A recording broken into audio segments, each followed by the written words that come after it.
Buenas tardes, hermanos, buenos días, que el Señor les bendiga.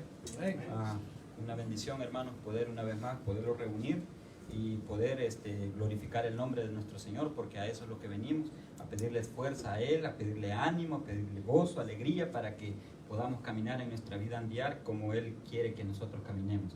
Así que esta mañana sean todos bienvenidos y le doy la bienvenida a todas las madres, que tengan un feliz día y que el Señor les siga prosperando muchos años más en su vida para poder lidiando con nosotros, los hombres, los caballeros. Así que vamos a dar inicio, hermano, y vamos a meditar en la palabra del Señor en el libro de Santiago. Vamos a meditar en la palabra del Señor en el libro de Santiago, capítulo número 5. Capítulo número 5, del versículo número 7 al versículo número 20 hasta el final. Vamos a meditar en la palabra del Señor en el libro de Santiago, capítulo número 5, versículo número 7 hasta el 20. Sed pacientes y orar. El subtítulo que tiene lo que vamos a leer. ¿Lo tenemos? Amén. Gloria al Señor. Dice la palabra del Señor: Por tanto, hermanos, tened paciencia hasta la venida del Señor. Mirad cómo el labrador espera el precioso fruto de la tierra, aguardando con paciencia hasta que recibe la lluvia temprana y la tardía. Tened también vosotros paciencia y afirmad vuestros corazones, porque la venida del Señor está cerca. Hermanos, no os quejéis unos contra otros, para que no seáis condenados. He aquí, el juez está delante de la puerta. Hermanos míos, tomad como ejemplo de aflicción y de paciencia a los profetas que hablaron en nombre del Señor. He aquí, tenemos por bienaventurados a los que sufren. Habéis oído de la paciencia de Job y habéis visto el fin del Señor, que el Señor es muy misericordioso y compasivo. Pero sobre todo, hermanos míos, no juréis ni por el cielo, ni por la tierra, ni por ningún otro juramento, sino que vuestro sí sea sí, y vuestro no sea no, para que no caigáis en condenación. ¿Está alguno entre vosotros afligido? Haga oración. ¿Está alguno alegre? Cante alabanzas. ¿Está alguno enfermo entre vosotros? Llame a los ancianos de la iglesia y oren por él, ungiéndole con aceite en el nombre del Señor. Y la oración de fe salvará al enfermo, y al Señor lo levantará, y si hubiere cometido pecado, le serán perdonados. Confesaos vuestras ofensas unos a otros y orar unos por otros, para que seáis sanados. La oración eficaz del justo puede mucho. Elías era hombre sujeto a pasiones semejantes a las nuestras, y oró fervientemente para que no lloviese, y no llovió sobre la tierra por 3 años y 6 meses. Y otra vez oró, y el cielo dio lluvia, y la tierra produjo su fruto. Hermanos, si alguno de entre vosotros se ha extraviado de la verdad y alguno le hace volver, sepa que el que haga volver al pecador del error de su camino, salvará de muerte un alma y cubrirá multitud de pecados. Que el Señor bendiga su palabra, una grande verdad en las que hemos leído, y todo esto es nada más para enseñarlos que nuestro Señor, hermano, es misericordioso para cada uno con nosotros, porque como seres humanos, hermano, vamos a fallar, vamos a pecar, vamos a hacer a veces cosas que no debemos hacer, nos vamos a entristecer también, nos vamos a alegrar también, pero el único que nos puede dar las respuestas es la palabra del Señor. Así que vamos a orar y vamos a dejar este tiempo en manos de nuestro Señor Jesucristo, y después dejo el tiempo con los hermanos de la alabanza. Señor y Padre nuestro que estás en el cielo, santificado sea tu nombre, Padre. Te damos gracias, Señor, porque este día, Señor, tú nos has permitido, Señor, que los podamos levantar. Nos has permitido que podamos ver, podamos oír, podamos tocar, Señor, y nos has permitido poderlos reunir, Señor. Gracias, Padre, porque, Señor, no sufrimos ninguna persecución en este país y podemos venir libremente a la iglesia, Señor. Te pido, Padre, que por favor seas tú tomando control esta mañana de cada uno de nosotros. Despeja de nuestra mente, Señor, cualquier problema, cualquier angustia, cualquier, Señor, cosa que no edifique nuestra alma en este momento. Que la alabanza, Señor, sea para tu gloria, Señor. Que la predicación sea para enseñarlos a nosotros, Padre, en qué estamos fallando, qué debemos corregir y cómo debemos andarlo cada día de nuestra vida, Señor.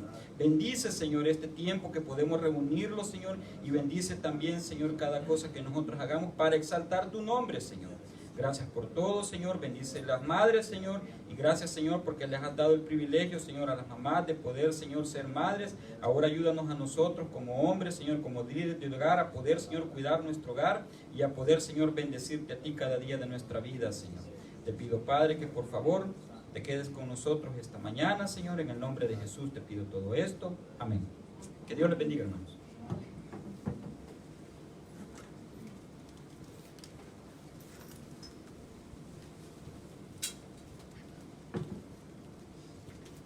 Hermanos, que el Señor les bendiga. Amén. ¿Se siente contento de estar aquí una vez más, hermano? Amén. Gloria a Dios. Gloria a Dios, ¿verdad? Porque nos da el privilegio de estar un día más, una mañana más, para poder alabar y glorificar su nombre, hermanos. Así que con ese deseo, ¿verdad?, de querer alabar y glorificar al Señor, abramos nuestro himnario con el primer canto, el número 482.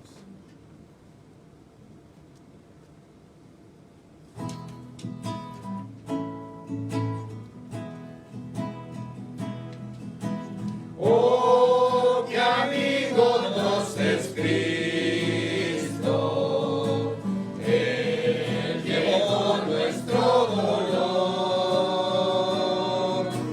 Él nos manda que llevemos todo a Dios en oración. Vive el hombre desprovisto de paz, gozo y santo amor. Esto es porque no llevamos todo a Dios en oración. Andas débil y cargado de cuidados y temor. A Jesús refugio eterno, vive todo en oración. Te desprecian tus amigos, cuéntaselo en oración. En sus brazos de amor tierno, paz tendrá tu corazón. Jesucristo es nuestro amigo, de esto prueba nos mostró, pues a redimirnos vino, por nosotros se humanó. El castigo de su pueblo, en su muerte él sufrió. Cristo es un amigo eterno, solo en él confío yo. Amén, hermanos. Así vamos a continuar glorificando el nombre de nuestro Señor con el siguiente canto, con el número 368, día en día.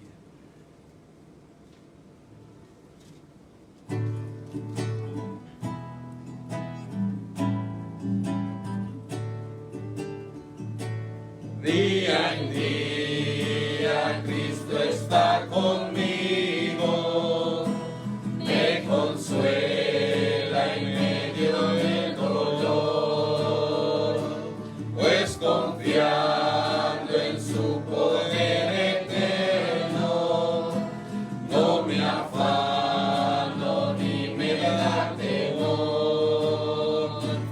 Sobrepuja todo entendimiento la perfecta paz del Salvador. En su amor tan grande e infinito, siempre me dará lo que es mejor. Día en día Cristo me acompaña y me brinda dulce en comunión. Todos mis cuidados Él los lleva, a Él entrego mi alma y corazón. No hay medida del amor supremo, de mi bondad no soy fiel pastor. Él me suple lo que necesito, pues el pan de vida es mi Señor. Oh Señor, ayuda en este día a vivir de tal manera aquí, que tu nombre esté glorificado, pues anhelo honrarte solo a ti. Con la diestra de tu gran justicia me sustentas en la turbación. Tus promesas son sostén y vida, siempre en ellas hay consolación. Amén.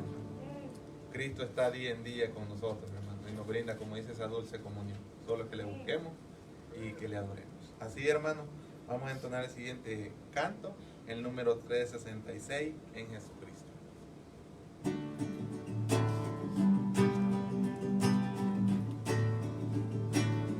En Jesucristo se halla la paz, en horas bellas de tempestad, tienen las almas dulce solaz, grato consuelo, felicidad. Gloria cantemos al Redentor, que por nosotros quiso morir, y que la gracia del Salvador siempre dirija nuestro vivir. En nuestras luchas, en el dolor, en tristes horas de tentación, calma le infunde santo vigor, nuevos alientos al corazón. Gloria cantemos al Redentor, que por nosotros quiso morir, y que la gracia del Salvador siempre dirija nuestro vivir. Cuando en la lucha falta la fe y el alma parece desfallecer, Cristo nos dice: siempre os daré gracia divina, santo poder. Gloria cantemos al Redentor, que por nosotros quiso morir, y que la gracia del Salvador siempre dirija nuestro vivir. Amén, hermano. Que el Señor les bendiga.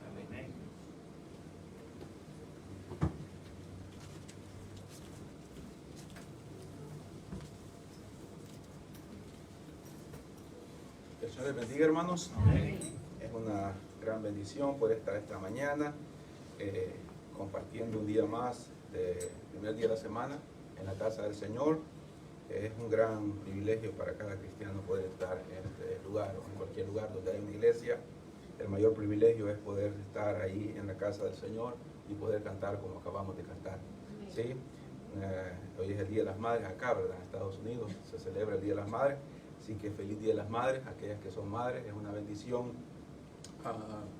poder saber lo que Dios hace, crear otra persona dentro, una criatura más dentro de otra criatura. Solamente Dios lo ha hecho y es un don, un regalo de parte del Señor, ¿sí? Pero vamos a dejar para la tarde lo que es lo del Día de las Madres, ¿sí? Vamos a tener un momento de las lágrimas esta mañana, los papás, aquellos papás que venían dispuestos a llorar. En la tarde nos vamos a acordar de los dealers y tarjetas de crédito, ponerlos sensibles, ¿verdad? Pero hoy en la mañana vamos a continuar con Hebreos. En la tarde, primeramente, el Señor, vamos a hablar un tema con respecto a las madres y vamos a compartir lo que las hermanas han preparado para celebrar ese regalo que Dios le da a cada mamá de poder colaborar con Dios. Colabora con Dios en el trabajo de la multiplicación que Dios dijo que veníamos a este mundo para podernos multiplicar. Vamos a continuar esta mañana con el estudio de Hebreos. Vamos a tomar unos versículos en Corinto, Primera de Corinto, el capítulo 13 de Primera de Corinto. Nos hemos quedado en el capítulo 11 de Hebreos, y para poder continuar con nuestro estudio, vamos a tomar dos versículos de la Primera de Corinto, capítulo 13, para entender mejor lo que vamos a ver esta mañana. Oremos. Señor, gracias por esta preciosa mañana, Señor, que nos permite poder estar nuevamente reunidos en su casa. Gracias, Señor, por ese privilegio y regalo, Señor, que ha puesto en la vida de aquellos que hemos sido redimidos, de venir con alegría, Señor, de venir con gozo a su casa. Gracias, Señor, porque nos da esa oportunidad de poder entender que es algo que proviene de usted.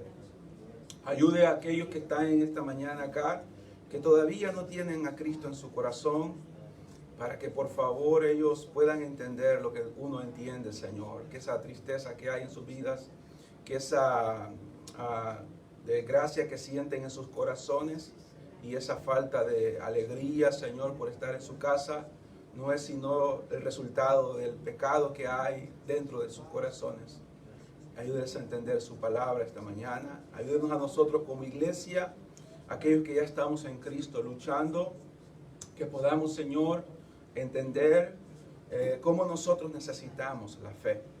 Esa fe, Señor, que no comenzó con nosotros, sino ha sido dada por usted. Ayúdenos a entender cómo la iglesia hebrea necesitaba entender que sin fe era imposible agradarle a usted. Ayúdenos, Señor, esta mañana a darnos cuenta lo que la fe verdaderamente es. No lo que se está diciendo que es, sino lo que su palabra enseña que la fe es. Ayúdenos a todos esta mañana a poderlo entender, Señor. Ayúdeme a enseñar su palabra correctamente. Ayúdenos, Señor, a que todo lo que estamos en este lugar podamos, Señor, ser bendecidos. Gracias, Señor, le damos por cada hermana que es madre en esta iglesia. Gracias por darles la oportunidad de poder tener ese privilegio que usted, Señor, solamente usted puede dar.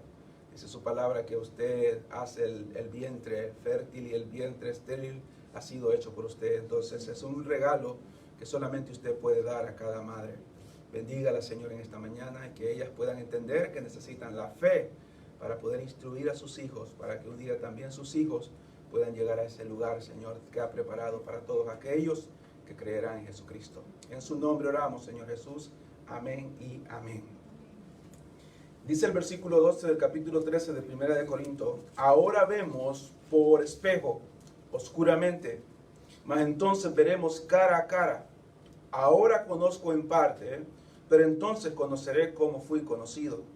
Y ahora permanece la fe, la esperanza, el amor y estos tres, pero el mayor de ellos es el amor. Pueden tomar asiento, hermanos. Aquí vamos a continuar el capítulo 11, que conocemos como el libro Los Héroes de la Fe, es lo que nos toca ahora comenzar. Pero quiero que podamos tomar estos dos versículos que el apóstol Pablo le escribe a la iglesia de los hermanos que estaban en Corinto. Y el apóstol Pablo ha ocupado un capítulo entero, el Espíritu Santo ha ocupado un capítulo entero de 13 versículos para poder hablar de lo que es el amor. Nos vamos a dejar por este momento el amor y vamos a ver lo que es el tema del capítulo 11, es la fe. El apóstol Pablo llega a la conclusión, después de haber hablado, descrito, de nada sirve que nosotros tengamos, que podamos hacer obras, que podamos hacer esto, que podamos entregarnos a la muerte, que podamos dar todo por las necesidades. Si no tenemos amor, llega él, en lo que él está describiendo, lo que el Señor dijo, cuáles eran los mandamientos principales. El primer mandamiento tiene que ver con el amor. Y el segundo mandamiento tiene que ver con el amor. Entonces toda la ley dice, se encierra en estos dos mandamientos. Entonces significa que la ley está dominada por el amor que Dios, no el amor que se ve ahora en este tiempo, ¿sí? He dicho muchas veces, Dios no es el amor, ¿sí? Como algunos lo dicen, Dios no. Algunos dicen, Dios es el amor. No, Dios no es el amor, Dios es amor. Si decimos que Dios es el amor, corrompemos ese atributo de Dios porque vemos a Dios como el amor que el mundo dice o como el amor que nosotros, la interpretación errónea que nosotros tenemos del amor. Dios es amor, no es el amor. Y el apóstol Pablo está hablando y el apóstol Pablo llega a decir que mientras estemos en esta vida, llevaremos una vida de interrupción. Llevaremos una vida de interrupción. No tendremos una vista perfecta, clara, de lo que es la voluntad de Dios y vivir conforme a la voluntad de Dios. Sino que veremos, dice, como por un espejo. Y el espejo que nosotros tenemos es la palabra de Dios. Nosotros estamos, y es perfecta, es perfecta. El problema es que somos nosotros imperfectos. Y eso hace que nosotros veamos de una forma borrosa lo que es la voluntad del Señor. ¿Por qué? Porque somos imperfectos, somos interrumpidos. Para poderlo entender, algo sencillo, para poderlo entender, estamos leyendo con el teléfono a la par y el teléfono suena, los teléfonos están sonando y eso nuestras propias concupiscencias nos llevan a ver de una forma no clara lo que es la voluntad del Señor y eso nos lleva a vivir no de una forma correcta, pero vamos luchando. Y entonces el apóstol Pablo dice que estamos viviendo como viendo por un espejo. No estamos viendo algo verdaderamente como debemos de verlo. El apóstol Juan dice, ahora somos hijos de Dios. Gracias a la misericordia de Dios, somos hijos de Dios, pero todavía esa no es la voluntad total de Dios. La voluntad total de Dios es que seamos como Cristo es. No pequeños dioses, no diositos, sino que lleguemos a ser perfectos, no como un atributo eterno en nosotros. Nosotros no somos eternos, pero seremos eternos.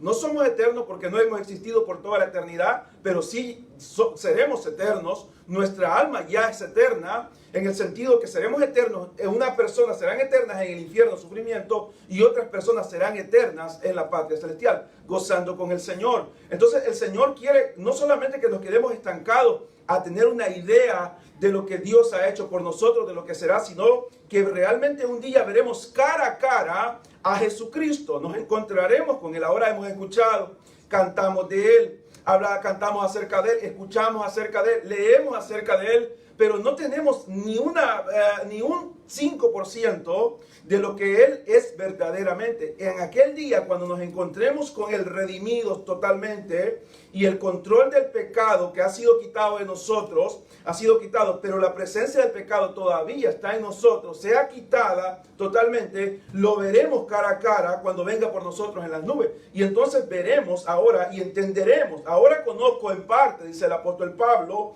ahora conozco. Imagínense que el teólogo más grande que ha existido en la tierra ha sido el apóstol Pablo. Y él dice, ahora conozco en parte. Me llamó la atención una de las últimas palabras que Martin Lloyd Jones dijo, el doctor Martin Lloyd Jones, o el último, como el que se cree como el último de los puritanos. Martin Lloyd Jones, cuando estaba agonizando, muriendo, un hombre joven de su congregación llegó a hablar con él y le dijo, Martin Lloyd Jones, no sé cuántos de ustedes han leído sus libros, tiene un libro muy, muy bueno que se llama Depresión Espiritual acerca del estudio que dio de los romanos, y tiene muchos libros buenísimos y hay algunas predicaciones en audio de él todavía. Murió hace muchos años, pero este hombre, cuando estaba en sus últimos años, la esposa de Martin Lloyd Jones decía, para que ustedes puedan entender por qué mi esposo predica como predica, de la forma como él predicaba, tienen que entender primero que él es un hombre de oración, decía la esposa de Martin Lloyd Jones. Antes de ser un predicador, es un hombre de oración. Y entonces este hombre, cuando estaba en sus últimos años, ya muriendo, cuando estaba muriendo el doctor, él era un doctor porque fue doctor verdaderamente antes de ser predicador, iba a ser doctor para poder ser, estaba en la línea de ser doctor de un rey en ese momento, y dejó el doctorado para poder ser pastor, y fue uno de los mejores, creen que es uno de los mejores expositores que ha habido en la historia en los últimos años, y está muriendo un joven hermano en la iglesia, se le acerca para pedir un consejo y le dijo unas palabras que marcaron su vida. Dice: nunca olvides que soy un pecador, soy un hombre pecador, solamente tienes que poner tu mirada en Cristo. Soy un hombre pecador, dijo Martin Lloyd Jones cuando estaba agonizando. Y es lo que el apóstol Pablo está diciendo. El teólogo más grande que ha existido en la historia ha sido el apóstol Pablo. Y dice el apóstol Pablo: ahora conozco en una parte, pero entonces conoceré, entenderé misterios que ahora no conocemos. Se nos serán enseñados de parte del Señor Jesucristo cuando Él esté con nosotros sin interrupción. Sin interrupción. Yo no voy a estar pensando en mi esposa, no voy a estar pensando en mis hijos, no voy a estar pensando en ustedes, gracias al Señor. No voy a estar pensando en el trabajo, no voy a estar pensando en el vecino, no voy a estar pensando en mi concupiscencia, no voy a estar pensando en nada, solamente voy a estar pensando en alguien, en Cristo Jesús, ¿sí? Y ahí voy a entender, dice el apóstol Pablo, lo que ahora solamente conozco en parte. Pero para poder llegar a ese momento, nosotros necesitamos fe, ¿sí? Fe, fe. Hay dos palabras más: esperanza. Y hay una más: amor. Y luego la fe será quitada, porque ya no necesitaremos la fe. En el cielo usted no va a necesitar fe ya. En el cielo ya no va a necesitar esperanza, solamente vamos a necesitar amor. ¿Por qué? Porque el amor, ahí estaremos amándonos por todo el tiempo. Pero la fe es necesaria en este momento para poder llegar al momento que el apóstol Pablo dice: nos veremos cara a cara con el Señor. Ahora, teniendo esto en mente, veamos lo que Hebreos capítulo 11 dice. Vamos a Hebreos. ¿Por qué menciono esto? Y quiero que podamos tener bien en claro algo muy importante en nuestra mente y en nuestro corazón acerca de lo que la Biblia manda. Quizás nunca antes, escucha lo que dice, lo que quiero decir. Quizás nunca antes el concepto bíblico de la fe cristiana ha sido tan corrompido y distorsionado como en nuestro tiempo. Nunca antes en la historia. Cuando leemos la historia del cristianismo, han habido combates, han habido guerras entre hombres de Dios, entre hombres de Dios. Por ejemplo, si estos días que hemos estado escuchando, los días sábados, de estos hombres que hicieron esto, en el tiempo de la Reforma, muchos de ellos hubiesen sido quemados por el tipo de comportamiento que tuvieron, por las herejías. Sí, en este tiempo nosotros estamos en un tiempo donde son muy aceptados, pero ha habido combate por la fe. Por ejemplo, Martín Lutero tuvo que combatir con el error de la fe. ¿Por qué? Porque se ponía obras y fe. No habían hecho un evangelio híbrido, un evangelio 50 y 50, el 50% fe, gracia, 50% obras. Y fue el combate que se hubo. Pero en el momento que estamos viviendo nosotros, la fe se ha convertido en la mayoría de predicadores en un arma. Se ha convertido en la mayoría de predicadores en un arma. Y no es el escudo de la fe que Efesios capítulo 6 dice.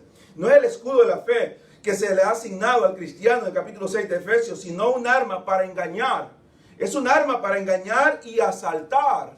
Para asaltar a las personas que ingenuamente, muchas de ellas, y algunas de ellas por sus propias ambiciones y su propia avaricia, son arrastrados al error. La fe, dado en este momento enseñándose este día domingo, la fe va a ser ocupada en muchos púlpitos para poder utilizarla como un arma para dañar a la gente que está escuchando. En la mayoría de púlpitos en la semana, toda la semana se escucha de la fe, pero una fe que no ha nacido en la voluntad de Dios, sino una fe que ha comenzado en corazones ambiciosos de hombres, donde su Dios, dice la Escritura, que es el vientre. Y como su Dios es el vientre, entonces solamente piensan en lo terrenal. Están hablando de que necesitamos la fe para mejorar nuestra vida. Están diciendo que es necesaria la fe, y la predicación más conocida en este momento es la fe y la fe. Pero ellos lo ponen para mejorar nuestra vida, pero el error y lo grave de esto es que no están hablando de mejorar nuestra vida con respecto a vivir sin pecado. No están pensando en vivir sin pecado. Es más, están empujando a la gente a que viva el pecado. La raíz de todos los males, dice el apóstol Pablo, es el amor al dinero. Y por medio de la fe ellos están diciendo que hay que amar al dinero, buscar el dinero, vivir para el dinero. O sea, lo que el Señor está prohibiendo, ellos están diciendo, no, vívanlo por medio de la fe. Ustedes tienen que declarar, que decir, que proponer y hacer vivir una vida mejor en este momento. No están pensando en una vida celestial. En la mayoría de púlpitos y en iglesias, en la mente, en algunos que están en este lugar, en esta tarde, que nunca, en esta mañana, que nunca se les ha enseñado lo equivocado, están pensando en otras cosas en este momento. Están pensando en la cama, hubiese dormido un rato más. Están pensando en el trabajo, están pensando en dinero, están pensando en qué puedo hacer. Están pensando en todo tipo de cosas. Y en estos lugares, en un 100% ellos están pensando en los tesoros que la Biblia dice que el orín los corrompe, que los ladrones hurtan y ellos son los primeros que comienzan a hurtar. ¿Por qué? Porque ellos están interesados en que su pueblo prospere, porque si su pueblo prospera en gran manera, ellos prosperarán más que su propio pueblo. ¿Sí? Entonces están ocupando la fe. Y tenemos en todos lados gente diciéndoles a personas que tengan fe con esto, tengan fe con esto. No se fíen en este muchacho, usted tiene que tener fe. Tener fe. Me recuerdo una vez que llegué a una iglesia, recién venido yo aquí a Estados Unidos, llegué a una iglesia donde estaba un predicador ahí y el predicador se levantó a predicar y son de esas personas que no les luce nada porque son feos. Sí, nada les luce, por más que se pongan esto o aquello, en sus países nunca tuvieron nada. Aquí vienen y comienzan a tener y quieren tener todo lo que nunca tuvieron y se ponen un montón de cosas, pero no les luce nada, por más que se lo pongan. Y él salió con un gran anillo, el anillo era más grande que la nariz de él, hacía el gran anillo y dijo que todos los hijos de Dios teníamos que andar un anillo de eso. Yo no andaba nada, ¿sí? Y él dijo que el reloj Rolex de él era un reloj valorado en $10,000, un reloj valorado en $10,000. Y que ese reloj, dijo, pagaba un seguro, él pagaba un seguro de $35 por si se le arruinaba, porque toda su maquinaria era de oro. Y dijo, todos tenemos que andar ahí. Y yo tenía que ver el sol, qué horas era para ver las sombras, porque no daba ni un reloj que recién había venido. Dijo él, aquí andan un montón de buitres en esta iglesia buscando mis princesitas. Y voy viendo las hijas, las princesitas. Las princesitas. ¿Y cuáles serán? Decía, yo quería ver las princesas yo ahí, ¿verdad? Porque venimos de El Salvador, pero hemos visto mejores cosas que aquí. Y entonces yo miraba, ¿y cuáles son las hijas de este? Quería conocerlas. Y dice él, un montón de buitres y no tienen ni para andar en el bus. ¿Y creen que mis hijas se van a fijar en ustedes? No, ustedes tienen primero que andar uno de los que yo ando. Y él sacó un control remoto que apretó y salió la llave. Lo que había en ese tiempo, comenzaban los bulbos a salir, salió la llave y dijo, mientras ustedes no anden esto, no, pensé que el poco de cipotes cuando salieron bien deprimidos del culto, sí, porque se habló de ese tipo de cosas. Unos años después, saliendo con mi esposa, yo, de la iglesia, otra iglesia, ya años después, cuando ya llegué a la iglesia donde nos casamos y nos conocimos, iba saliendo, y en la parada del bus estaba una de las hijas de él, esperando el bus. Y estaba esperando el bus con un muchacho, la forma de vestirse, su forma, su apariencia, y vino a mi mente aquello que él dijo en aquel momento, porque están diciendo que necesitamos la fe, y están ocupando la fe para manipular a las personas, para decir, si quieren esto, si quieren un novio, un príncipe azul, dicen las predicadoras de este momento de la fe, necesitan tener fe. Están pensando en un pitufo, ¿verdad? Los pitufos son azules. No hay ningún hombre azul, pero está un príncipe azul. Necesitan fe. ¿Quieren un automóvil? Necesitan fe. No, si usted quiere un automóvil, trabaje, ahorre 3,500 y tenga valor de desenjaranar, ahí se lo van a dar. ¿Sí? Eso es lo que necesitan. Necesitamos la providencia de Dios, definitivamente. Pero ustedes en este momento le dieron 1,400 a cada uno y tiraron para poder darle la prima para el carro. ¿Sí? No pensaron en fe y dijeron esto. Los taxes vinieron y fueron allá al dealer. Lo que se necesita, fe, y aunque dependemos y la providencia de Dios está ahí para todo lo que nosotros tenemos, todo, desde el agua que tenemos es providencia de Dios, pero no debemos caer en el error de convertir lo que la Biblia habla con respecto a espiritual, llevarlo a lo material. Eso se llama pecado, ¿sí? Se llama pecado. Entonces la gente está diciendo que hay que hacer esto, que confíen, un día un tío va a llegar y va a llegar a tocar la puerta y le va a decir, yo nunca supiste que eras mi sobrino, pero aquí vengo y te traigo esta escritura. No, lo que va a llegar es el sheriff, ¿sí? El sheriff va a llegar, va a poner una nota de la corte que hay que pagar el siguiente mes, porque si no nos vamos. Eso no va a suceder, no es verdad, hermano. No esté esperando eso. Son mentiras.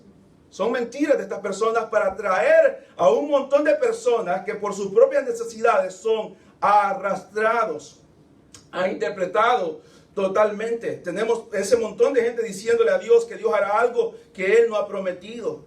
La razón de esto es de que las personas no entienden que la fe es un regalo de Dios. Es un don que Dios ha dado.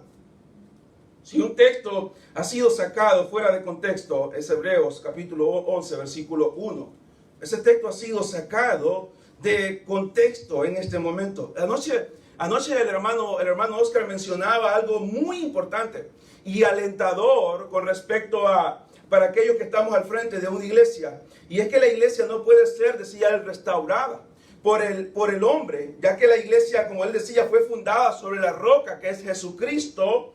Y Moisés lo dijo en el capítulo 11 de Números, versículo 12, dice: yo no engendré este pueblo, yo no lo concebí para que estén altergando en contra de mí, dale de comer, tú tienes que darle de comer, le dice a Dios, y Dios dice, te toma el control del pueblo de Israel, porque Moisés tenía razón, y qué descanso para Moisés, saber que el pueblo dependía de Dios, y también la iglesia, saber nosotros que la iglesia depende de Dios. Pero algo sí debemos de saber, tenemos que tener en claro en este momento, que el apóstol Pablo dice que nosotros necesitamos presentar, el apóstol Pablo quería presentar a la iglesia como una virgen pura, sin arrugas, sin mancha en aquel vestido de novia. Aquel vestido que la iglesia tiene es la justicia de Cristo en este momento. Y el engaño ha venido y ese vestido está queriendo ser salpicado por salsa del error. Está queriendo ser salpicado por el líquido del error para que se vea manchado delante del Señor. Y entonces nosotros, el Espíritu Santo, por medio de la predicación, de la instrucción, quiere que nosotros, como el apóstol Pablo le dice a la carta a los Corintios, segunda carta, versículo 11, capítulo 11, dice: yo, dice el apóstol Pablo en el versículo 2 de capítulo 11 de segunda de Corintios, quiero presentar a la iglesia como una virgen pura delante del Señor, pero tengo un temor, que así como la serpiente trastornó los sentidos de Eva, ustedes también sean trastornados. Entonces nosotros necesitamos en este momento, sabemos de que la iglesia está sobre Cristo y gloria a Dios por eso, pero necesitamos entender que nosotros como iglesia no podemos seguir el error donde la mayoría de personas están yendo en este tiempo presente. ¿Dónde están los problemas? ¿Dónde están ahí? Donde están los problemas, es donde vienen los problemas, donde viene el engaño, es en donde la iglesia siempre ha necesitado que la reforma venga y que hombres estén dispuestos a pelear verdaderamente por solamente predicar la verdad y la verdad y la verdad. Por eso fue Timoteo dejado en Éfeso y por eso Tito fue enviado a Creta para que pudieran corregir aquello de lo que se estaba haciendo daño. Y si hay algo que se ha hecho mucho daño, como digo, es en el día de hoy con respecto a la maravillosa verdad de la fe. Ese evangelio falso, tonto, mediocre, para choque de la prosperidad, ha venido a corromper como nunca la historia del cristianismo. Ha venido a corromper la historia del cristianismo. Veamos lo que la Biblia habla con respecto a la fe. Hemos visto lo que el apóstol Pablo dice, que está la fe, la esperanza y el amor. Ahora veamos lo que es la fe. Dice el capítulo 11, versículo 1. Es pues la fe, la certeza de lo que se espera, la convicción de lo que no se ve. Por ella alcanzaron buen testimonio los antiguos. En este versículo no encontramos una definición sacada de un diccionario secular. No estamos hablando del diccionario real de la lengua española. No estamos sacando lo que un diccionario secular dice acerca de qué es la fe. No está hablando de eso, de lo que la fe bíblica y cristiana significa, sino que lo que tenemos es una descripción divina. En el versículo 1 no estamos teniendo una definición secular, sino estamos obteniendo una declaración, una descripción de parte de Dios de lo que la fe hace por nosotros. Recordemos que el autor de la Biblia es Dios. No fueron los que la escribieron, ellos fueron instrumentos, pero quien la pronunció, quien del corazón que salió, fue de Dios mismo. Y aquí entonces lo que se nos está diciendo no es lo que nosotros podemos hacer por Dios, sino lo que Dios ha hecho por nosotros y lo que hará por nosotros, ¿sí? La descripción que encontramos aquí, la definición que encontramos aquí, no es lo que nosotros podemos hacer por Dios, como se está enseñando en este tiempo, sino lo que Dios ha hecho por nosotros y Dios hará por nosotros. En nuestro contexto bíblico, donde nos quedamos la semana pasada, encontramos que la iglesia hebrea iba a enfrentar mayor presión. Y el escritor les ha dicho en el versículo 36, dice del capítulo 10, porque os es necesaria la paciencia, para que habiendo hecho la voluntad de Dios, obtengáis la promesa, porque un poquito y el que ha de venir vendrá y no tardará. ¿Dónde encontramos aquí lo material? ¿Dónde encontramos aquí algo material? ¿En qué momento encontramos algo material? Ellos estaban pensando en ese momento en multiplicar sus camellos, en multiplicar sus ovejas, en tener una casa más grande, en tener terrenos más grandes. No estaban pensando en nada de eso. Estaban pensando en que si seguían soportando el martirio, la persecución, el dolor, si valía la pena continuar o debían de retroceder y ceder, porque el dolor era muy grande, ¿sí? El dolor era muy grande. Hay una historia de dos hermanas, no recuerdo el nombre de la otra, pero hay una que se llama Cori. Usted sabe la historia tal vez de esas hermanas cuando vino en la persecución judía y vinieron en la persecución. Estas muchachas eran hijas de un relojero y escondían judíos. Y cuando estaban escondiendo los judíos, llegaron a descubrir que eran un lugar donde escondían judíos. Los llevan a un centro campo de concentración, comienzan a maltratarlas. Y cuando la hermana de Cori está acostada en aquella cama y hay aquel montón de pulgas, están allí y se están rascándose por las pulgas. En aquel lugar no había comida, mucho frío, estaba nevando, no tenían calefacción. Y lo que tenían eran unas camas con paja para poder dormir. Y dice la hermana de Cori, que en este momento no recuerdo el nombre, dice: Cori, vamos a orar, ora tú, ¿sí? Y dice: ¿por qué hay que orar? No hay ningún motivo para orar en este lugar. Mira, y le dice: le vamos a dar gracias a Dios por todo, porque tenemos vida, porque hemos sido redimidas. Y además le vamos a dar a Dios gracias por este montón de pulgas que lo están picando. Y ella comienza a orar, y cuando llega al momento de las pulgas, ella no quiere orar por las pulgas, porque dice: ¿por qué voy a orar por las pulgas si me están molestando? Y le dice: hay que darle gracias a Dios por todo y en todo. ¿Sí? ¿En qué momento? En todo momento. Ahí la fe es donde la fe nos mantenía estas dos mujeres para poder soportar lo que estaban sucediendo. Tanto así que cuando aquel soldado nazi golpea a la hermana de Cori y Cori agarra el palo para poder regresar el golpe, le dice a aquella mujer golpeada con sus costillas quebradas: déjalo, perdónalo. Tienes que perdonarlo como Cristo perdonó. ¿Qué se necesita para hacer eso? Fe. ¿Sí? Fe. Fe. Para poder creer que el que odia a su hermano es homicida.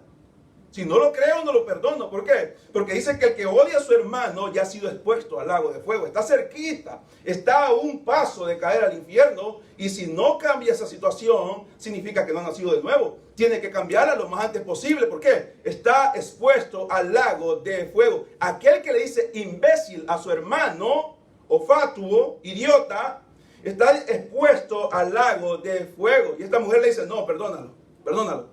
Y aquella mujer muere ahí de aquellos golpes, muere de la neumonía, y Cori sale de la cárcel y comienza a predicar, no a predicar, sino a testificar a todo el mundo ahí lo que pasó, Dios lo que hizo. Y un día habla a ella del amor de Dios, del perdón de Dios para sus vidas y cómo la había restaurado. Y todos los hermanos hacen una gran línea para poderse encontrar con ella, para darle las gracias por el discurso que había dado. Y el último que venía era un hombre rubio, ojos azules, más alto que toda la congregación.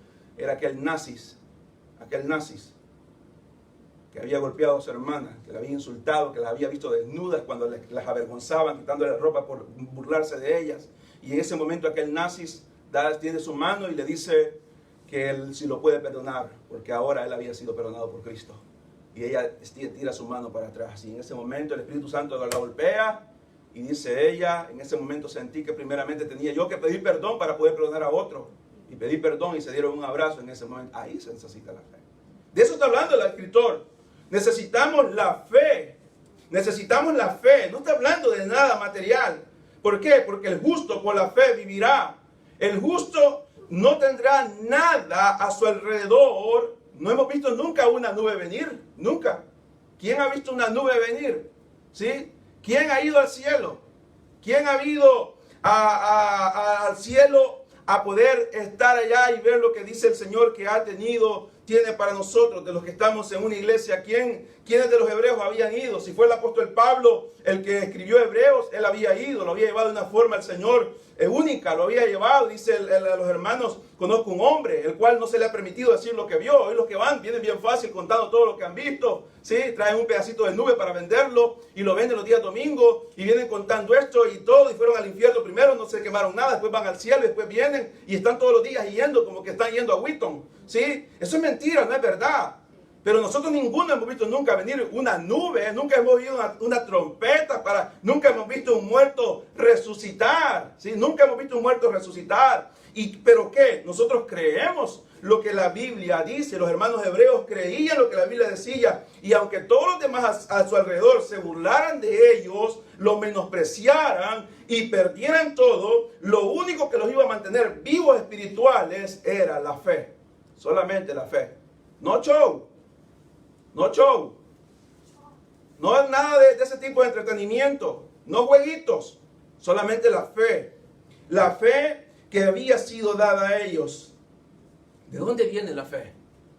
¿De dónde viene la fe? Veamos lo que dice Efesios. Efesios capítulo 2. Esta es la descripción de cada cristiano, de cada iglesia. Los hermanos en Éfeso, aunque eran los hermanos en la iglesia hebrea, aunque no eran gentiles, eran hebreos, pero el capítulo 2, versículo 1, se aplica a ellos también.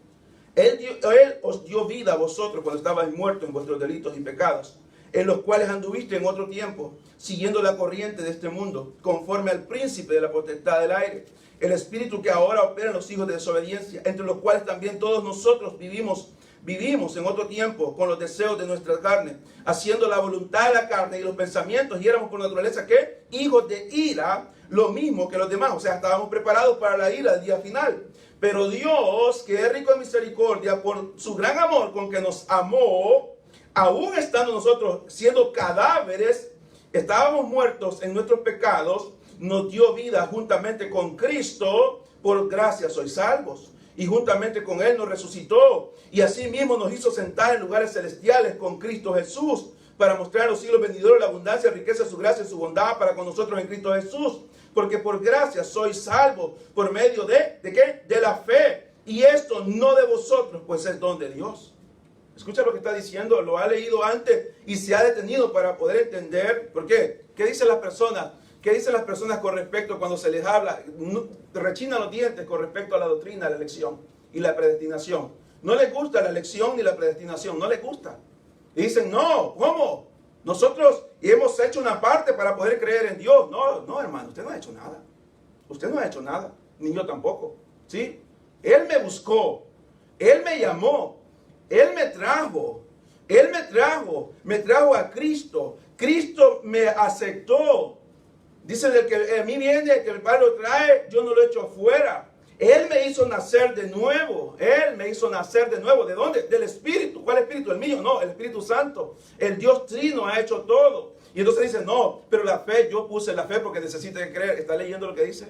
La fe es un regalo dado por Dios. ¿Para qué? Para que podamos creer en Él. ¿Sí? La fe viene antes de que nosotros creamos. Porque no podemos creer sin fe. Necesitamos, antes de ser nosotros cristianos, viene la fe, lo golpea por medio del Espíritu Santo y cambia nuestra mente. Y ahí está el poder del Evangelio, y ahí está la diferencia entre el Evangelio superficial, mediocre, juguetón del tiempo que nosotros estamos, donde todo el mundo está creyendo. Levanten la mano, todo el mundo dice, levanta la mano. Y si no quiere levantar la mano, como está descuidado, le puñan aquí, le hace el nombre automáticamente. Aquel creyó. Aplaudamos, anotemos el nombre, venga para acá, usted es nacido, mañana lo bautizamos. Esa es la fe del día de hoy. No, eso no es evangelio. El evangelio es que Dios trae al hombre, escucha el mensaje. Por eso es que el predicador no puede venir con jueguitos, sino que predica el mensaje, lo escucha, lo confronta. El pecador dice, yo soy ese tipo de persona. Yo soy ese adúltero, yo soy ese fornicario, yo soy esta persona, yo soy ese afeminado, yo soy ese mentiroso, yo soy ese ladrón. Yo no he honrado a mi padre, no he honrado a mi madre, he hecho todo este tipo de cosas. Y cuando el predicador dice, hay una sola oportunidad y la oportunidad se encuentra en Cristo, el Espíritu Santo le da el poder de la fe, el regalo de la fe a aquel hombre que no ha creído, y por medio de esa fe, entonces el hombre cree. Y dice, sí, esa es salida. Es verdad. Es verdad. Y en ese momento que cree, se convierte en un cristiano, pero eso es un don que viene de parte de Dios. Dios lo da al cristiano verdadero. En el momento para creer, y luego la fe se va cultivando, como dijo Jorge Müller. Jorge Müller dijo, el mejor alimento para la fe son las dificultades. El mejor alimento para la fe, dijo Jorge Müller, para poder alimentar nuestra fe, son las dificultades. Lo que enfrentamos día con día nos va moldeando, pero la fe ha sido puesta como un regalo. La salvación viene, pero también dice lo que leímos, por gracia sois salvos. La gracia es un regalo de Dios, lo hemos leído en Romanos en unos días anteriores. Soy salvo por medio de la fe, por medio de la fe. Y esta fe es un don, un regalo de parte de Dios. Es un regalo de parte de Dios. Aquí está el problema. Volviendo de Hebreos, aquí está el problema, como he mencionado, en el cristianismo moderno, actual. Aquí encontramos lo que está diciendo, ese regalo que Dios les dio a los hermanos hebreos, el regalo que se le ha dado a cada cristiano, se les dio a los romanos, se les dio a los corintios, se les dio a los gálatas, se les dio a los éfesos, se les dio a los colosenses, se les dio a los filipenses, se le dio a la iglesia en el tesalonicense, se le dio a nosotros como iglesia, se nos ha dado creo que estamos en Cristo, esa fe, y esa fe es la que nos mantendrá para no retroceder, porque nosotros no somos de los que retrocedemos para llegar al momento de ser una perdición, sino los que tienen fe para preservación del alma. Ahora Dios quiere enseñarle a los hermanos qué son los resultados de la fe, y cuál es la fe que Él pide, que Él mismo ha dado, y que pide que nosotros podamos vivir en esa fe. Después la fe, la certeza de lo que se espera, y la convicción de lo que se ve. ¿Qué es lo que significa esto para que podamos entenderlo? La fe, para no dar una explicación tan larga, que usted tenga que acabar su lapicero escribiendo, es estar convencido de que lo que Dios dice es verdad. Es todo. Eso es lo que está diciendo el texto. Es creer y estar convencido de que todo lo que Dios dice es verdad. Punto. Se acabó. Se acabó.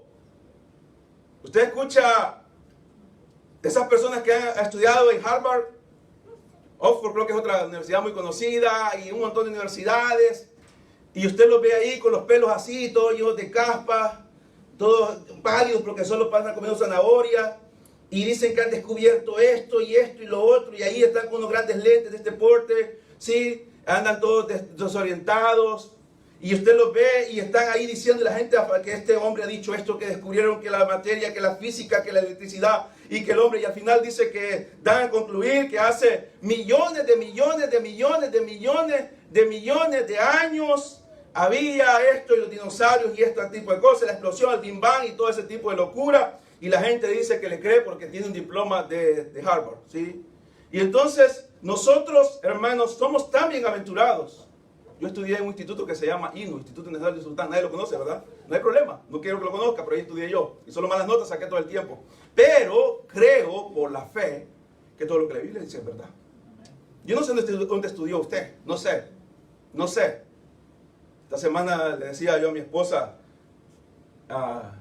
nuestro hijo sacó C de las matemáticas. D o C, no sé, C sacó. Y estamos luchando con eso. Y él está presionado y dice, no, mira, mejorar por esto. Y le decía después, cuando él ya se fue, que no escuchó, le dije, no estaba él escuchando, y le dije que la verdad es que la matemática a nadie le gusta, le digo yo. Hay que ser enfermo para gustar de la matemática, porque la matemática a nadie nos gusta, ¿verdad? Debemos de ser sinceros. No sé si alguno le gusta la matemática aquí y lo he ofendido, perdóneme, en esto le voy a pedir perdón por la matemática, en otra cosa no, pero sí, yo digo que hay que ser sincero, hay que estar loco para gustar la matemática a uno, ¿sí? Pero al frente de él le decimos que hay que apurar, que le gusta la matemática, los números, las tablas y todo ese tipo de cosas.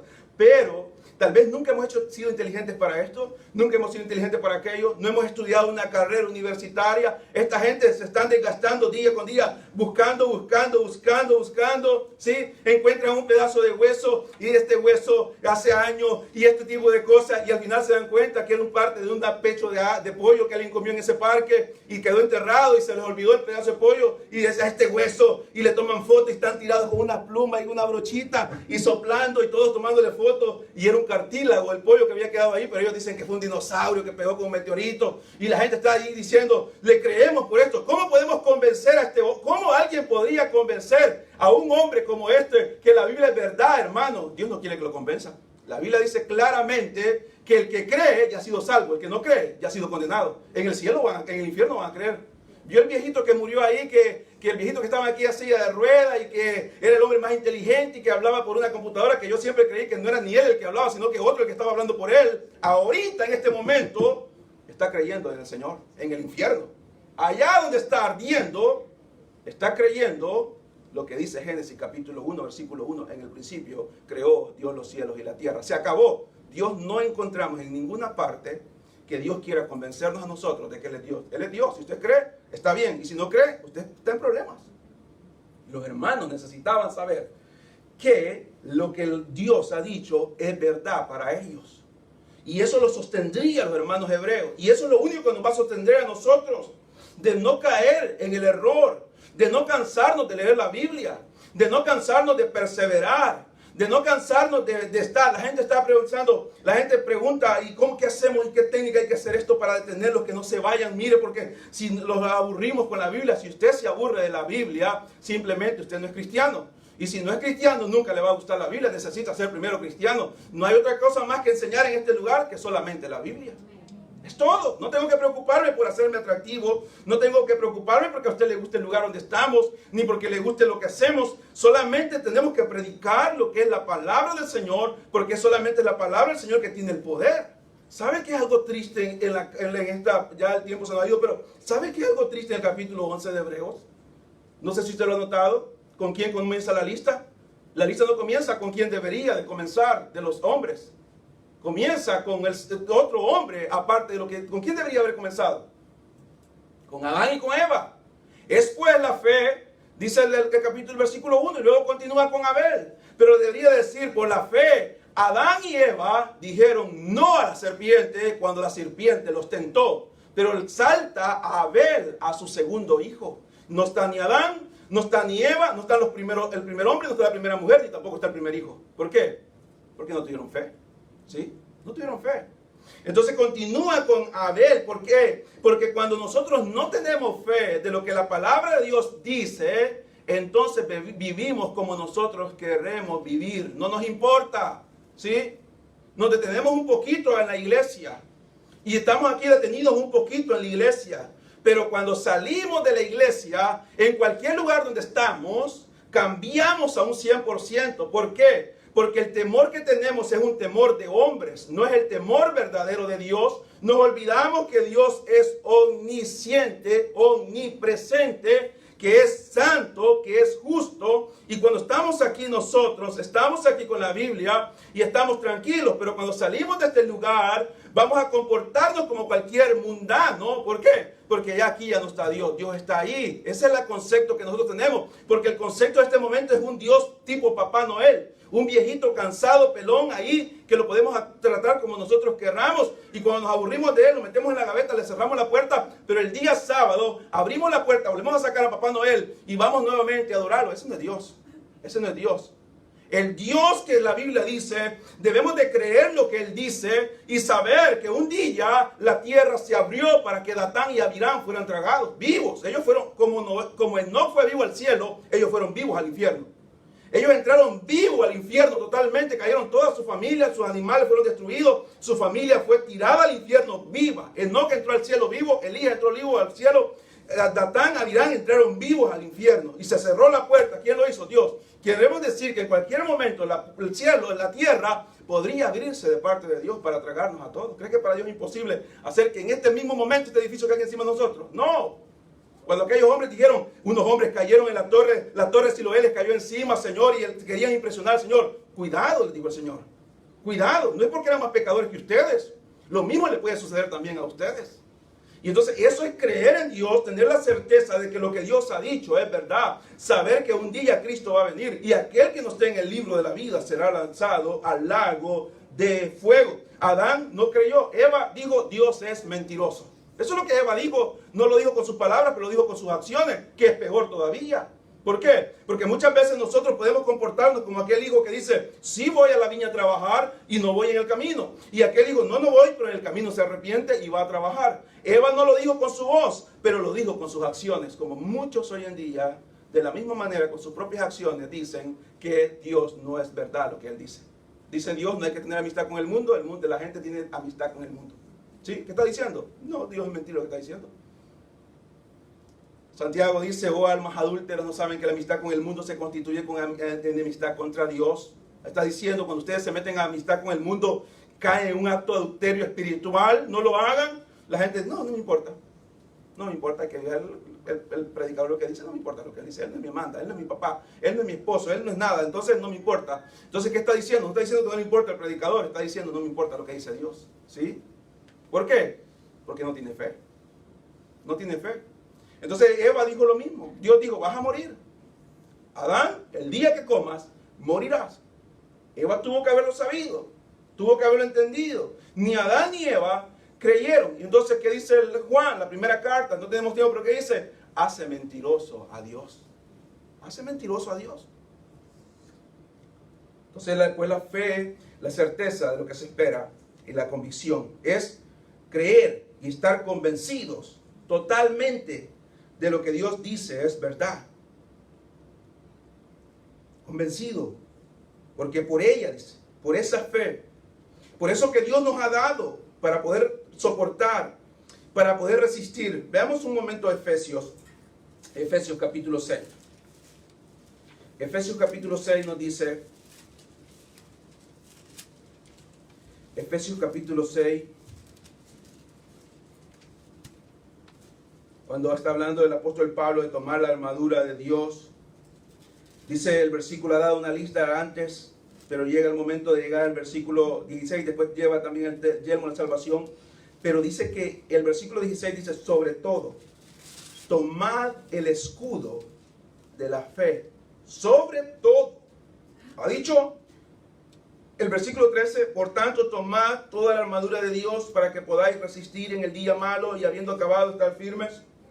Estad pues firmes, ceñidos vuestros lomos con la verdad, vestidos con la coraza de justicia, calzado con los pies con el apresto del evangelio de la paz. Y llega y dice, sobre todo, o sea, asegúrense de que puedan tener el escudo de la fe, con que podáis apagar todos los dardos de fuego del maligno. ¿Sí? Y lo he explicado antes con respecto al escudo en el tiempo cuando el apóstol Pablo estaba describiendo a un soldado romano, cómo era un soldado, se preparaba. Y en aquel tiempo los escudos eran hechos de madera, los escudos. Y la parte de la madera le ponían pieles de animales en el frente. ¿Por qué? Los enemigos utilizaban la táctica de tirar flechas encendidas. Daban combustible, lo que era como petróleo, brea, a la punta de la flecha, metían fuego y la intención de ellos era causar más daño en el cuerpo, que entrar aquella flecha con fuego en el cuerpo del soldado o para incendiar las otras ciudades, ocupaban esto, pero tenían la intención de dañar con el fuego aquel cuerpo de aquel soldado. Y aquel soldado lo que hacía era que tenía aquel escudo, y aquel escudo de una madera, aparte tenía una piel sobre el escudo, sobre la madera, para cuando aquella flecha pegaba, se detuviera y el fuego quedara apagado. El apóstol Pablo tiene en mente ese soldado y está pensando en ese momento. El Espíritu Santo lo está guiando, inspirando para que pueda escribir acerca de nosotros los dardos de fuego del enemigo, la tentación. Cuando estoy ahí sentado, yo solo, mi esposa no está, mis hijos no están mis hijos, no está mi esposa, yo solo, con mi computadora. Estoy con mi computadora, estoy con mi teléfono. Vienen los pensamientos de concupiscencia. Martín Lutero dijo, el problema, dijo Martín Lutero, no es que las aves vengan a nuestra cabeza. El problema es que hagan nidos sobre nuestra cabeza. Ahí está el pecado. No es que la tentación golpee, porque vamos a ser tentados, sino que comencemos a permitir que haga nido. Y ahí estoy yo solamente con mi computadora, mi esposa anda afuera, mis hijos no están, tengo un cuarto solo para mí, un apartamento solo para mí, no hay ningún problema. Viene la tentación de la concupiscencia, de poder navegar en lugares prohibidos para un cristiano. No para el mundo vive en el charco del pecado, el cristiano se le ha prohibido y estoy ahí. Y en el momento que mis dedos comienzan a querer abrir, está allí y mi corazón se acelera porque el Espíritu Santo está trabajando. Antes no me importaba, pero hoy mi corazón se acelera, mis manos comienzan a sudar en ese momento. Entonces necesito tomar mi escudo de la fe y creer que los adúlteros no heredarán el reino de los cielos. Los fornicarios no heredarán el reino de los cielos. En el caso mío casado, los adúlteros no heredarán el reino de los cielos. Tomo mi escudo en ese momento y en vez de abrir la computadora, mejor abro la palabra del Señor y lo he tomado. Y aquel dardo que venía de fuego en contra de mi corazón, lo he podido detener. ¿Con qué? Con el escudo de la fe. ¿Por qué? Le creí a Dios. Le tuve temor a Él. Y en ese momento leí la Biblia, salí, abrí la puerta y me fui para afuera y comencé a ver los árboles y comencé a meditar en la naturaleza que Dios ha hecho. He vencido. He mantenido firme en el día malo. ¿Sí? ¿Sí? Eso es. Voy a robar algo, voy a hacer algo indebido, voy a mentir. Y en ese momento que voy a mentir y voy a dar una gran mentira o una mentira pequeña, como sea, viene la convicción de pecado. Y cuando viene la convicción de pecado, tomo mi escudo de la fe y sé que Corinto dice, el capítulo 6 de 1 Corintios dice que no erréis, que los mentirosos no heredarán el reino de los cielos. He tomado el escudo y el dardo que venía del enemigo que está día con día tirando, lo he detenido. ¿Cómo? Con el escudo de la fe. Y he terminado mi día. Y en la tarde, en la noche, antes de dormir, puedo presentarme delante del Señor. No perfecto en mi vida diaria, pero sí con algo que no puedo avergonzarme delante de Él. Y mi oración es acepta. El acusador me acusa, pero no importa. Porque aparte del acusador es mentiroso. Está mintiendo. Pero el problema está que muchas veces Él no está mintiendo de nosotros. Está diciendo la verdad. ¿Sí? Está diciendo la verdad. Mira cómo predica. ¿Sí? Pero mira cómo mira pornografía. ¿Sí? Mira cómo canta. Pero mira cómo se divierte en TikTok. ¿Sí? Mira cómo canta.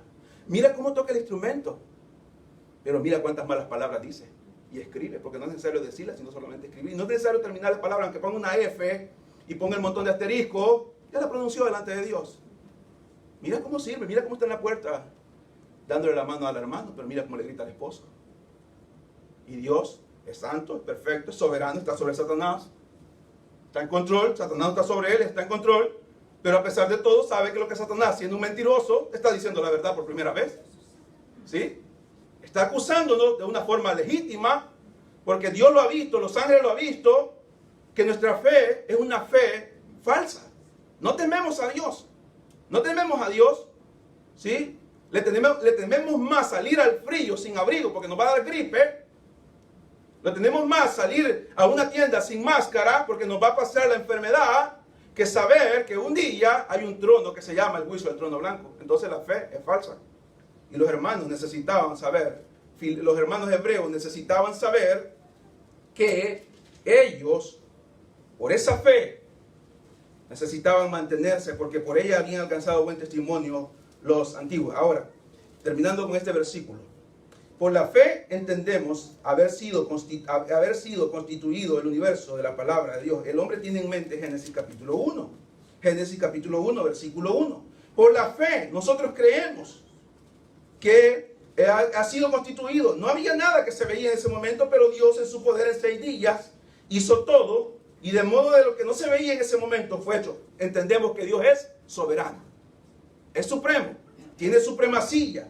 Y tiene soberanía. La supremacía es el atributo que da la característica de quién es Dios. La soberanía es su acción. Su supremacía en acción es la soberanía. O sea, que Él hace. ¿Dónde está nuestro Dios? Dice que lo preguntarán. Dice el salmista. Nuestro Dios está en los cielos y todo lo que Él ha querido hacer, eso lo ha hecho. Entonces está diciendo Él, nosotros entendemos. Lo entendemos.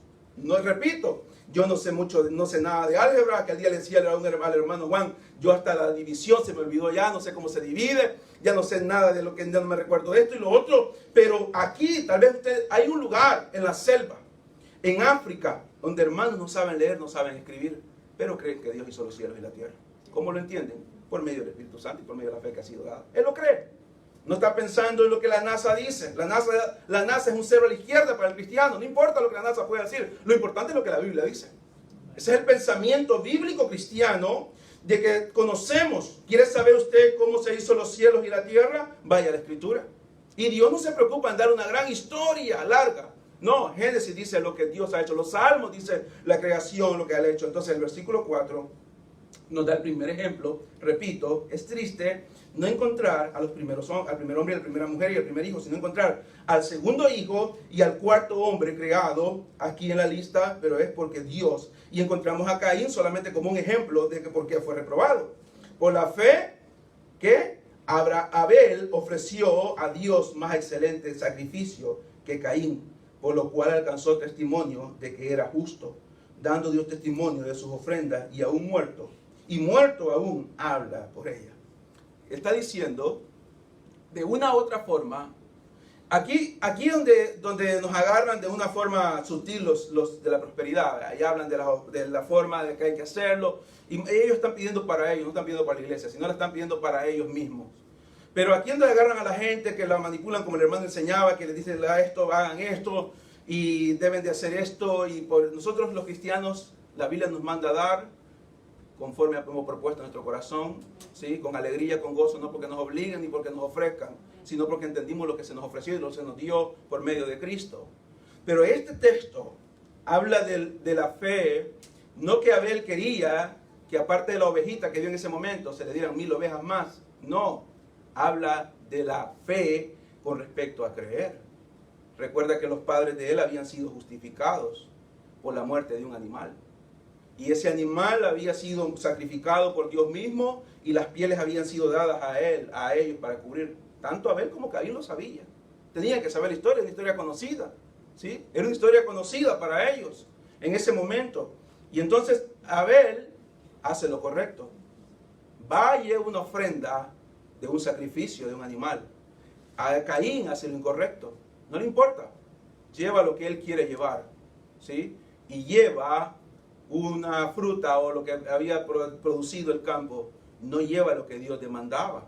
¿Sí? O sea, está diciendo, yo voy a hacer lo que yo quiera en la adoración a Dios. Y las cosas no funcionan de esa manera con Dios. No funcionan de esa manera. La forma correcta es la que Dios ha establecido. Y la forma que Dios había establecido que había que haber derramamiento de sangre en ese momento. Un animal ofrecido para poderlo sacrificar delante de Dios. Y Abel, obediente, viene y ofrece delante de Dios la ofrenda correcta a Dios. Pero Caín, él pudo haber dicho a Abel, su hermano, el cual era justo, justificado, una persona obediente a Dios. Abel, puede venderme un animalito, no tengo yo en este momento, o puede darme uno para poder ofrecer también a Dios, pero simplemente no le importó, sino que llevó lo que él quería, se presentó a Dios como él quería. Y entonces Abel, al haber creído en lo que sus padres, o lo que él sabía acerca de Dios, alcanzó, y aunque buscó la muerte por esto, porque él murió por ser un verdadero cristiano, porque todo el tiempo los falsos cristianos van a odiar a los verdaderos cristianos, todo el tiempo los van a odiar y van a rechinar los dientes contra ellos. Este es un fanático, este se la pica, este quiere ser santito, este cree que es mejor que nosotros, este quiere hacerse más, se la pica de cristianito. Todo el tiempo van a ver esos enanos espirituales cerca de nosotros. Y Caín, odiando a su hermano por haber hecho lo bueno, en ese momento lo mata, pero no importa. No importa, él alcanzó lo que tenía que alcanzar, buen testimonio delante del Señor.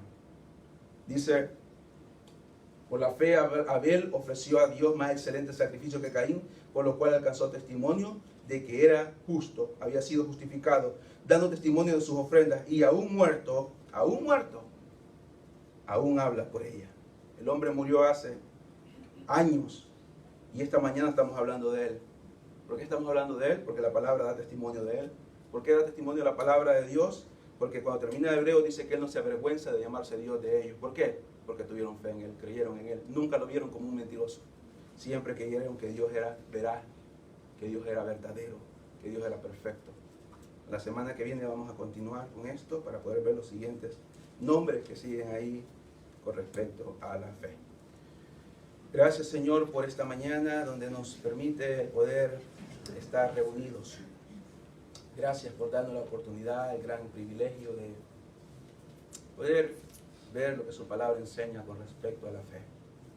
Ayúdenos, Señor, a poder apartarnos de todo aquello que nos contamina, de todo aquello que nos corrompe, de todo aquello, Señor, que nos lleva a vivir una vida de falsedad, de todo aquello, Señor, que compromete nuestra relación con usted, de todo aquello, Señor, que ensucia nuestra vida, Señor, haciéndonos dudar de que usted es un Dios celoso, que usted es un Dios perfecto, que usted es un Dios omnisciente.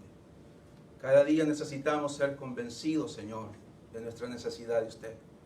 Su palabra dice que el que dice que no tiene pecado le hace a usted mentiroso, comete el pecado de no creer lo que usted ha dicho, donde dice que todos hemos pecado y que necesitamos ser redimidos y día con día ser reconciliados cuando pecamos y pecamos, Señor. Ayúdenos esta mañana a todos a poder entender que necesitamos la fe, ese escudo tan importante, para poder decir al final, como dijo el apóstol Pablo, he peleado la buena batalla, he guardado la fe, he guardado la fe. Debe estar guardada en nuestro corazón, porque en nuestro corazón mana la vida, esa vida espiritual que hemos recibido en Cristo Jesús. Gracias, Señor, por ser tan bueno. En el nombre de Jesús, amén y amén.